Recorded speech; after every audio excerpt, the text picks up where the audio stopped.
আপা, আপনারা তো আপনার ছেলের জন্য মেয়ে দেখতে গিয়েছিলেন, তাহলে এত তাড়াতাড়ি রাগ করে ফিরে যাচ্ছেন কেন? আরে ভাই, ঘটক আমাদের ঠকাইছে। ঘটক গাটা বলছিল এরা গরিবের মতো থাকে, কিন্তু এদের ধন সম্পদ রয়েছে।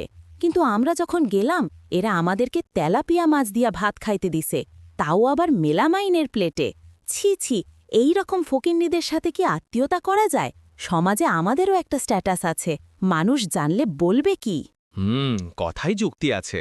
আপা, আপনার যে মেয়ে দেখলেন তা মেয়ের হাতে কি দিলেন, বা আপনারা কি নিয়ে এসেছিলেন?